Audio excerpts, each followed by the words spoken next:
देखिए एक बार ध्यान देते हैं कि जो संविधान है, संविधान में क्या क्या आपके लिए ज़रूरत का है ज़्यादा, तो ध्यान देना होगा। पिछली क्लासों में हम पूरा अध्ययन कर चुके हैं भारतीय संविधान का भाग नंबर 1। कौन कौन सा? तो भारतीय संविधान का भाग नंबर 1 आपके लिए क्या क्या ज़रूरत है आप देख लो, जो पेपर के लिए वनडे के हर एग्जाम के लिए बहुत ज़रूरत का है, तो देख लेना। भाग नंबर, इसको मिटा सकते हैं हम, इसको मिटा सकते हैं। पहले देखो जो बचा हुआ था 18 के बाद भाग नंबर 19 में है प्रकीर्ण अनुच्छेद 361 से लेकर के 367 तक, कोई मतलब नहीं, इसको छोड़ दो। ठीक, अगला 20 में है संविधान संशोधन प्रक्रिया। क्या है? संविधान संशोधन प्रक्रिया। तो अनुच्छेद भाग नंबर 20 में है संविधान संशोधन प्रक्रिया। संविधान संशोधन प्रक्रिया कहाँ है? भाग नंबर 20 में। ठीक है, अनुच्छेद पूछा जाए तो अनुच्छेद 368 में। कहाँ पर? 368 में, यानी ये पूरा पूरा केवल अनुच्छेद 368 में ही फैला है। ठीक, तो बताओ संविधान संशोधन की प्रक्रिया किस अनुच्छेद में है? 368। भाग पूछा जाए तो 20, समझ जाएंगे।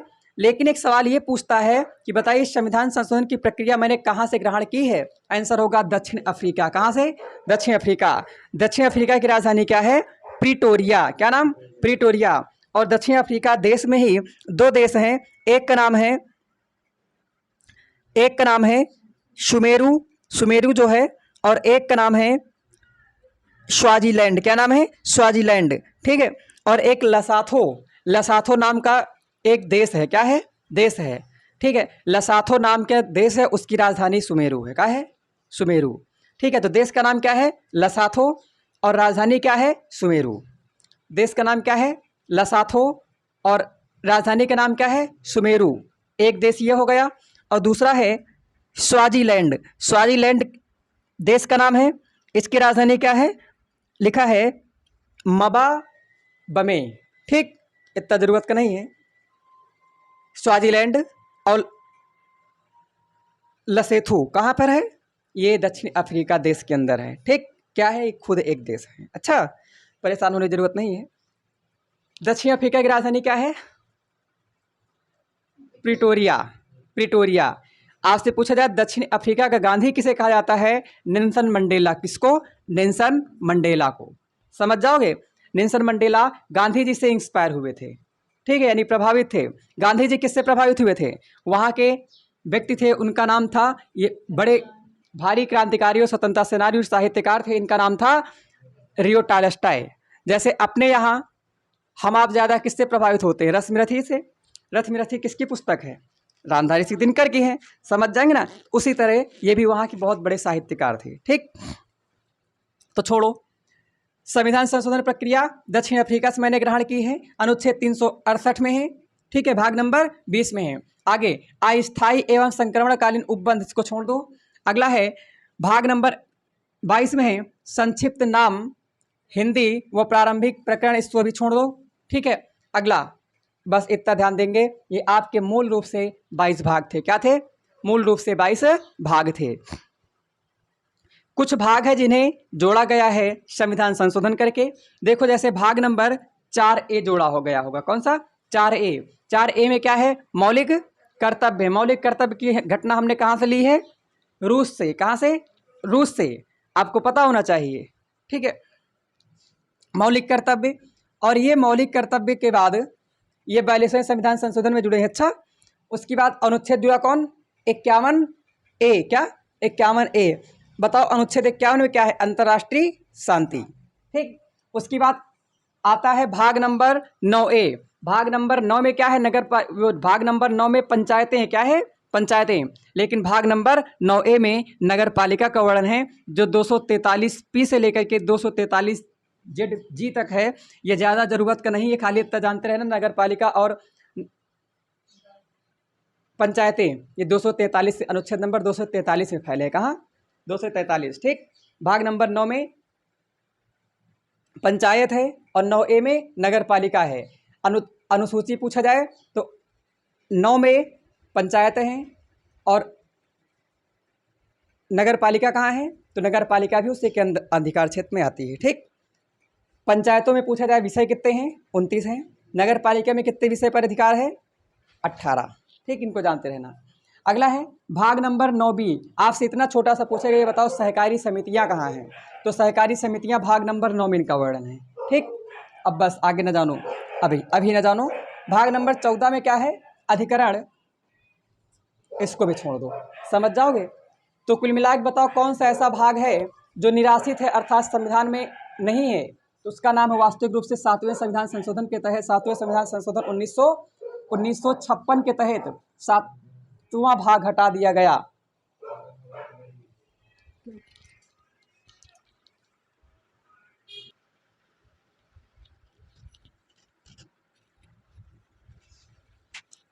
तो इस बात को आप ध्यान रखे रहोगे।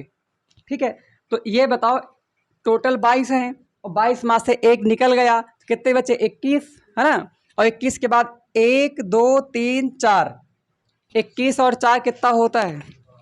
कितना? 25। ठीक, 25 हो जाता है। तो बताओ प्रेजेंट टाइम पे भाग कुल मिला के कितने हो जाते हैं? 25। और वास्तविक रूप से कितने हैं? 22। कन्फर्म।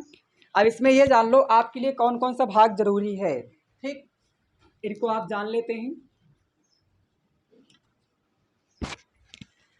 सारे अनुच्छेद मैंने बता दिए हैं। तो भाग नंबर 1 जरूरी है, क्या है? संघ एवं उसका राज्य क्षेत्र। भाग नंबर 2 जरूरी है, नागरिकता, अनुच्छेद 5 से लेकर 11 तक। भाग नंबर 3 जरूरी है, फंडामेंटल राइट, अनुच्छेद नंबर 12 से लेकर 35 तक। कुल मिला के कितने प्रकार की स्वतंत्रताएं हैं? 5 प्रकार की स्वतंत्रताएं हैं। कौन कौन? कानून के प्रति समता, ठीक है, और अभिव्यक्ति की आज़ादी 19 से लेकर के 22 तक। और उसकी बात है शोषण के विरुद्ध अधिकार 23 और 24 में है। ठीक, धार्मिक स्वतंत्रता 25 से लेकर 28 तक है। अपनी लिपि और संस्कृति को बनाए रखने का अधिकार हमें 29 और 30 में है। 5 प्रकार की स्वतंत्रताएं हो गई, नहीं हो गई? कहाँ है? फंडामेंटल राइट में। ठीक है, अंबेडकर जी ने 32 क्या कहा? संविधान की आत्मा कहा। काम खत्म।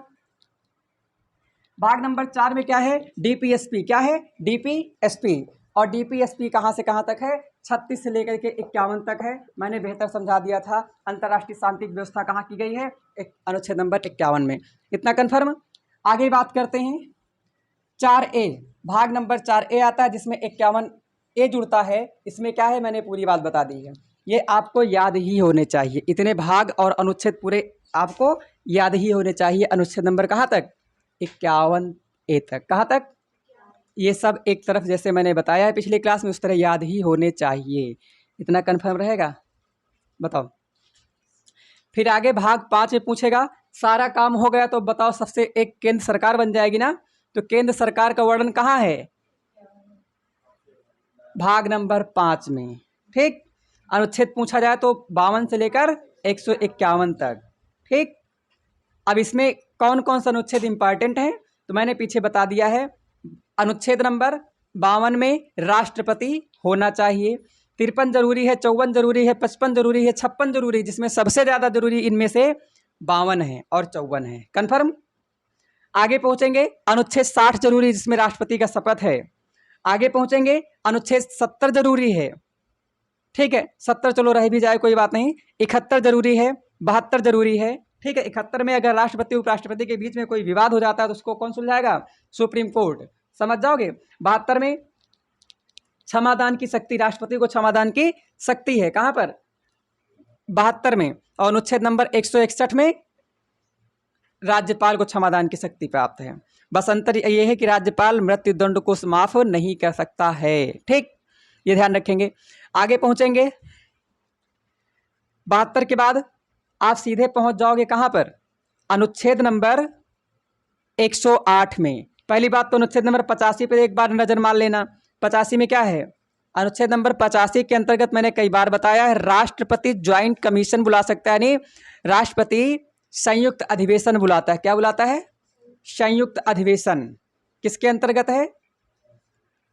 85 के तहत कि 108 के तहत? ये बताओ।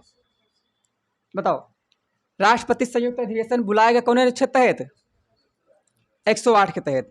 राष्ट्रपति संयुक्त अधिवेशन बुलाएगा 108 के तहत, लेकिन उसकी अध्यक्षता लोकसभा अध्यक्ष करेगा अनुच्छेद नंबर 85 के अंतर्गत। भूलो ना इनका कहो।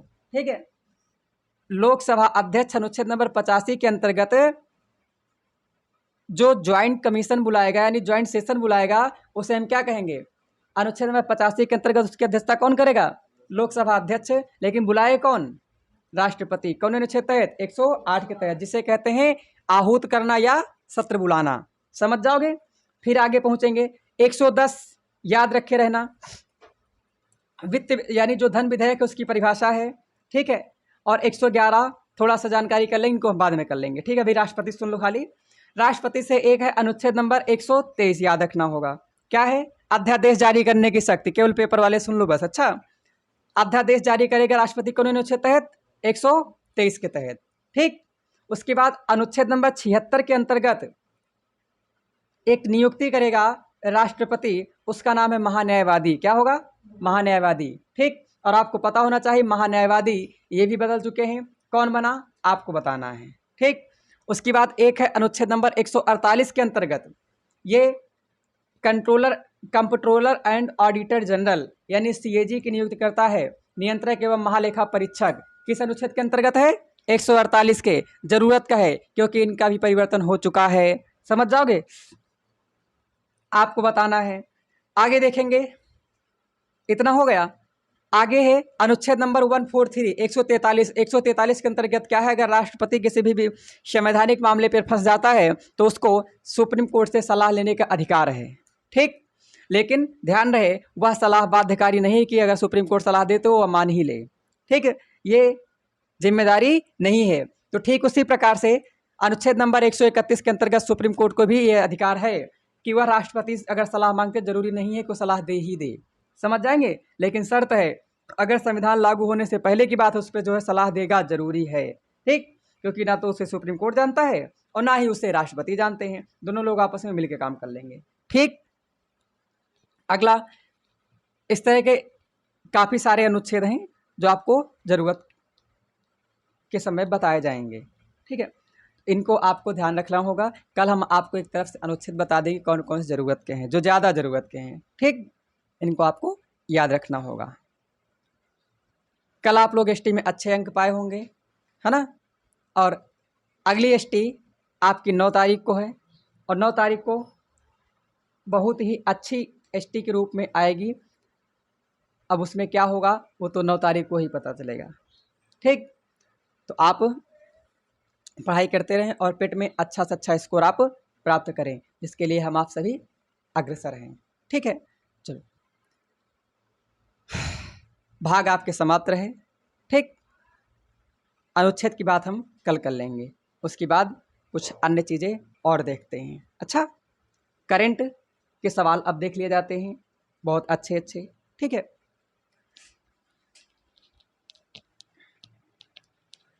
यदि आपको पूरी जानकारी समझ में आई हो तो आप अधिक से अधिक सब्सक्राइब जरूर करेंगे, कमेंट करेंगे, लाइक करेंगे, शेयर करेंगे। धन्यवाद।